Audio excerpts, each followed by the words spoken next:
नमस्कार, मैं Dev Shankar Singh, eastern railway men's union Jamalpur कारखाना शाखा का टीटीएम टू डेलीगेट। पूर्व रेलवे नए विनाशकारी श्रम संहिता को नष्ट करने की मांग, बेलगाम निजीकरण के खिलाफ पीएफआरडीए बिल वापस होने तक यूपीएस में ओपीएस के सभी लाभ प्रदान किए जाएं, रिक्त पदों पर लोगों की भर्ती और नए कार्य के लिए नए लोगों की नियुक्ति के लिए भविष्य के लिए बड़े संघर्ष में शामिल हो। कॉमरेड, वर्तमान केंद्र सरकार की जनहित विरोधी, राष्ट्र विरोधी, कॉरपोरेट हितैषी वित्तीय नीतियों के परिणामस्वरूप श्रमिकों और किसानों सहित देश के आम लोगों की आजीविका पर भयानक हमला हुआ है। संगठित से लेकर असंगठित उद्योगों तक सभी क्षेत्र आज भयानक हमले के दौर से गुजर रहे हैं। हमारे उद्योग रेलवे को पूरी तरह से निजीकरण करने का प्रयास किया जा रहा है। बैंक, बीमा, रक्षा, कोयला, इस्पात, बिजली, विमान, खाद्यान्न और खनिज कुछ भी नहीं छोड़ा जा रहा है। दरअसल यह सरकार अडानी, अंबानी सहित बड़े देशी विदेशी पूंजीपतियों के हितों के लिए देश की जनता के साथ घोर विश्वासघात कर रही है। इसने नेशनल मोनेटाइजेशन पाइपलाइन के नाम पर पूरे देश के मुनाफे वाली सरकारी फैक्ट्रियों को कम दामों पर बेचने की योजना अपनाई है। इसलिए आज हमारी नौकरी सुरक्षा खतरे में है। पूंजीपतियों के हितों में शोषण और मुनाफा बढ़ाने के लिए देश के मौजूदा 42 श्रम कानूनों को ख़त्म करके 4 श्रम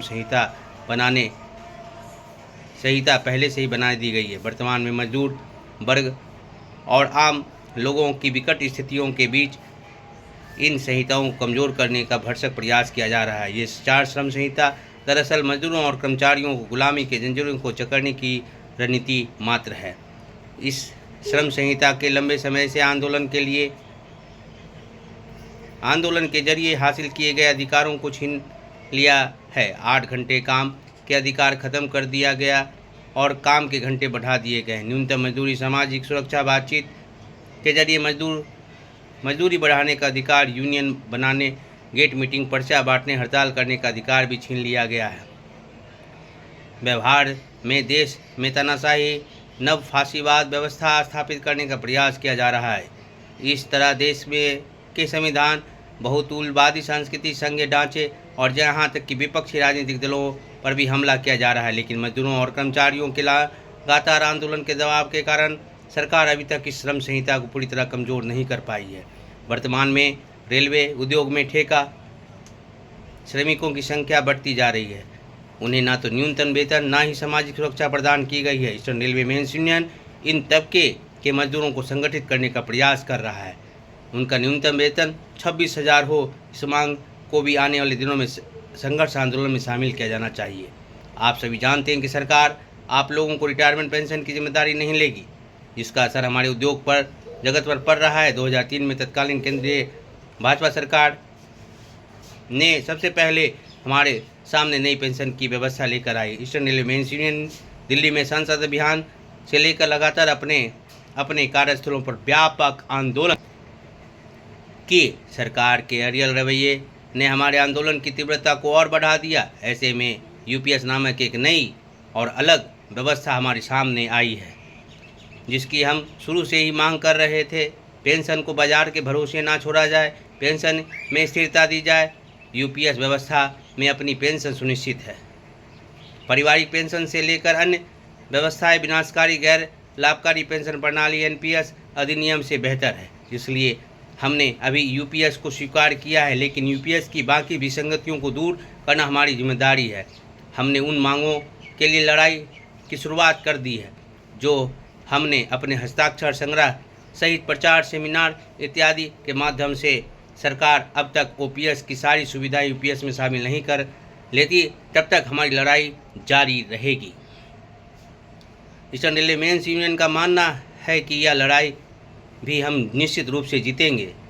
मूल्य वृद्धि ने इस राज्य के साथ साथ दूसरे देश को भी प्रभावित किया है। गरीबों और वंचितों के लिए 2 वक्त की रोटी जुटाना सबसे बड़ी चुनौती बन गई है। हमारे राज्य में मजदूर, किसान समेत आम मेहनतकश लोगों की हालत दयनीय हो गई है। समाज के सभी क्षेत्रों में भ्रष्टाचार देखने को मिल रहा है। आम लोग इस स्थिति से राहत चाहते हैं।